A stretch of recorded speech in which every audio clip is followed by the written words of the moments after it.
Salut à tous, le journal du foot de ce jeudi 4 août. Le mercato est loin d'être terminé au PSG. Selon le journal L'Équipe, le club parisien envisage de faire signer encore 2 ou 3 recrues avant la fin du mois d'août, sans compter Renato Sanchez dont l'arrivée est déjà bouclée. Bernardo Silva plaît beaucoup à Luis Campos et Christophe Galtier. Le joueur de Manchester City ne serait pas contre un retour en Ligue 1, même s'il dispose déjà d'un accord avec le Barça. Le défenseur de Leicester, Wesley Fofana, suscite aussi l'intérêt du club parisien, tout comme Gonzalo Ramos, avant-centre du Benfica Lisbonne. L'opération à dégraissage, elle, se poursuit. Georgino Wijnaldum, Idrissa Gueye et Leandro Paredes se rapprochent de la sortie. Thilo Kehrer et Mauro Icardi sont poussés dehors, mais ne veulent pas quitter Paris. Les autres infos et rumeurs du mercato: Alexis Sanchez sort du silence à propos de sa potentielle arrivée à l'OM. L'attaquant chilien a été harcelé de questions à la sortie d'un dîner en compagnie de son agent mercredi soir. Je suis tranquille, je veux jouer, je veux toujours gagner, je n'ai pas encore décidé, à lâcher le buteur chilien. Comme attendu, l'OGC Nice a officialisé l'arrivée de Kasper Schmeichel en provenance de Leicester. Le gardien danois, âgé de 35 ans, s'est engagé jusqu'en juin 2025. C'est un très joli coup réalisé par les Aiglons pour compenser le départ de Walter Benitez au PSV Eindhoven.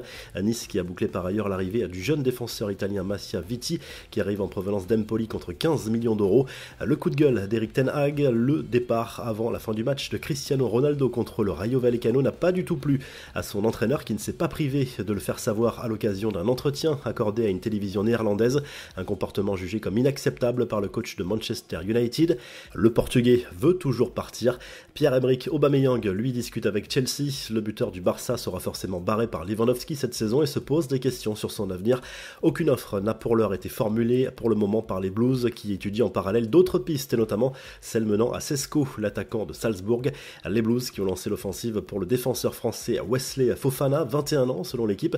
Une offre de 75 millions d'euros a été refusée par les Foxes. Leicester n'est pas vendeur pour le moment, sauf en cas d'offre folle. Enfin, pour boucler cette partie mercato, sachez que West Ham a trouvé un accord avec le LOSC pour le transfert d'Amadou Onana. Le milieu de terrain lillois pourrait rejoindre le club londonien contre un chèque de 40 millions d'euros. Seul problème, le joueur privilégie d'autres destinations. Les infos en bref: une nouvelle ère est bien en marche dans la capitale française, comme l'explique l'équipe. Ce jeudi, le trio El Khelaifi, Campos, Galtier place la rigueur et l'exigence en tête de liste des priorités cette saison pour changer l'image du club et tenter enfin de gagner la Ligue des Champions. Pour l'instant, ça fonctionne. Luis Campos aurait même mis en place une surveillance dans les boîtes de nuit parisiennes. Le Barça qui tente de son côté de nouveau de réduire sa masse salariale pour pouvoir enregistrer ses nouvelles recrues auprès de la Liga.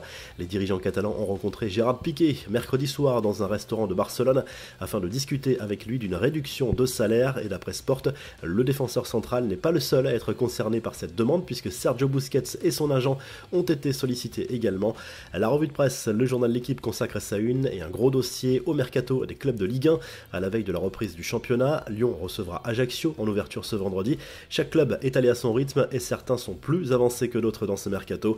En Espagne, le Mundo Deportivo se penche sur le mercato du Barça. Xavi aimerait récupérer César Azpilicueta et Marcos Alonso, deux dossiers qui traînent en longueur. Le quotidien espagnol qui confirme que le PSG s'est penché sur le dossier Bernardo Silva, et en Italie, la Gazette dello Sport se penche sur l'intérêt de la Juve pour Filip Kostic, milieu de terrain serbe qui joue à Francfort.